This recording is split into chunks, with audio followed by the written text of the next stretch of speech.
Hello,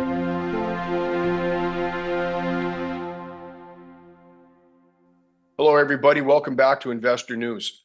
Today is an update on First Phosphate, which trades as PHOS on the CSE. With us is the CEO, John Passalacqua. Hi, John. Hi, Peter. How you doing? Good. Now, I haven't talked to you since PDAC in early March, and you've been a busy guy since then. What's happened? Since PDAC, wow. Okay, so I think we just started to receive some drill results at our Bean L Marsh property, where we have a 25,000 meter drill program underway, which is almost complete. We're just waiting for assays back. We've released 3 sets of results on the property. The phosphate grades are very high.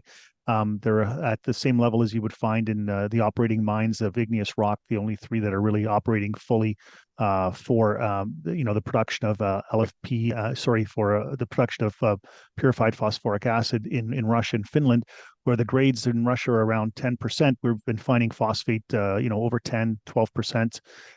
We've been finding drill result. We're happy with the assay results, right? Very happy. We're finding it on surface. We're finding it all within 250 meters, which makes for a great open pit operation. We're finding the exceptionally high yields and grades in one region. So we know that would be the place to start the open pit. Right. And there's no 43101 or FS yet. It's still conceptual open pit, right? Yeah. So, I mean, 43101 and PEA will be done, we hope, by 3rd to 4th quarter of this year. As soon as the drill results are done, we're moving right into PEA that's already scheduled. And yeah, that would give us some idea of, where an open pit could go at some point. Okay. So what else has happened since PDAC? Another really great thing is we just recently announced our partnership with the local Indigenous group from the community of Mastoyash in the Saguenay Lake. Yeah, very important on many levels. First level is they're great. They're very business oriented. They're very protective and very sharing of what they call their Nipisinan, which is their homeland territory. And they see our project as being very valuable for the decarbonization of the world. And also for some of their pursuits, which they're getting very deep into the energy sector, because most of the land there on Innu territories where the Quebec government is going to have to work for new electrical facilities, hydro dams, et cetera, et cetera. So, right. I mean, them being close to a battery storage project like ours on LFP batteries is very important, because once you make electricity in hydro and in wind, which are also very big in wind, somewhere, right? You got to store it somewhere, right? Okay, and so LFP batteries is really specific for that. So it completes their whole sort of investment package and thesis, and they're looking to get into it, as partners in the project. So we're working through those next steps as well. Cool. What else has happened since PDAC? You've had what 3 big things, right? Drill results, First Nations, and well, there's a few more things on the way, but maybe you can remind me, Peter, because I can't keep up myself sometimes. Well, it's been an interesting project to follow, because you're not chasing the lithium mindset that many people are chasing. I just got back from a conference where lithium was on everyone's lips, and I am a little confused by that. You're into phosphate and looking at an alternative technology which provides alternative energy depths for the batteries. So let's talk about phosphate batteries for a second. Why do you believe phosphate's the battery of choice? So phosphate, it's not necessarily the battery of choice. I think every battery has a certain positioning for itself. But lithium iron phosphate batteries are now becoming the battery of mass adoption in terms of EVs, because it brings the price point down. Like, for the Inflation Reduction Act, in order to receive the subsidy, I believe the price of the vehicle has to be below $55,000. Right, that's in the United States, right? Not in Canada. In the United States. And right. There's only one way to reach that price point, and that is through LFP battery. Also for stationary energy storage, where you need a lot of battery to store a lot of energy, you need to get the cost really low. So that's all LFP battery, almost 100%. And even public and commercial transportation vehicles, that's 100% LFP battery in China.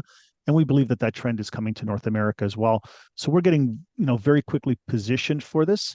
And I think one thing I just wanted to say to your viewers was, when you look at, let's take, for instance, the cannabis trade, if you will. Cannabis 1.0 was what? The leaf. Who could grow cannabis? This is going to be an interesting leap. Right? Go ahead. And then cannabis 2.0 was about extraction, right? You had a couple companies like Valens, MediPharm Labs, and in others they were extracting so they could make, get the oil to make the gummy bears. Well, let's think of it kind of the same way. A battery 101 was lithium, right? 1.0 was all about lithium, lithium, lithium. Now we're seeing that we have a lot of lithium, and what I've seen is some companies already starting to say, you know what, we don't even want to go into lithium mining. We just want to go into lithium extraction because we think that that's where the bottleneck is. But it's not only lithium extraction; it's also phosphate extraction, right? So having the phosphate and being able to refine it. And if you look at some of our projects here over the last 6 months, we've been able to take phosphate from the ground, concentrated into phosphate concentrate, and make purified phosphoric acid, which is the precursor to LFP battery. And our next step is to make a little bit of LFP cathode active material using phosphate, lithium, and iron. So we're very much down the road of battery metals 2.0, battery metals 3.0.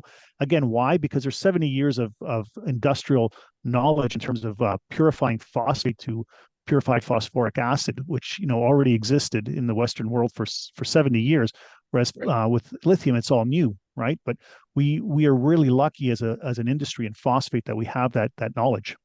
Right. Lithium, I think the concept was in the 1950s. The first workable batteries, early 70s, and it caught on fire. Phosphate has been around a lot longer than that. Exactly. So next steps, we're looking at a feasibility study of 43101. Probably with an open pit in mind. What else is coming? Yeah, one thing that I forgot to mention was Gary Stanley, who's the former director of the I guess you could call it the Bureau of Critical Minerals in the United States. He recently retired from the Department of Commerce, and he's now joined our advisory board. Gary is a wealth of information. He actually was, the lead author in what was I don't have the right name for it, but the Critical Minerals Report that was introduced under President Trump and has continued under President Biden, and will probably continue under future presidents as well, like a real cornerstone of U.S. policy towards critical minerals. So we're very glad to have Gary on board to help guide us sort of from the policy standpoint. In terms of our next steps here at First Phosphate, we've got to get through this PEA. We've already got significant amount of interest in iron phosphate and lithium iron phosphate cathode active material from various potential buyers that would like to see us get into production as soon as possible. So we're working on the best and easiest way to get into production as soon as we can, even perhaps before our mine is open. But again, it's very cautious, and we got to walk before we run. Great. Well, the company's been sprinting since I started following it about a year and a half ago. So kudos to you. To my memory, you have about 75 million shares outstanding. Fully diluted is a little more than 100. It's nice, tight structure. Insiders hold a lot, and looking forward to see what's going to happen next. Yeah, thank you, Peter. We're trying to keep it that way. We're also debt free, and we think that's a really important one. Not to be lured by the false promises of easy capital, and then you screw up your capital structure. So we're trying our best to try and keep it as honest as we can, and advance as quick as we can as well at the same time. Good. Let's do this again in a month or so. First Phosphate trading as PHOS on the CSE. This is Investor News. I'm Peter Clausi. Thank you for your time. Thanks, John. Thank you, Peter.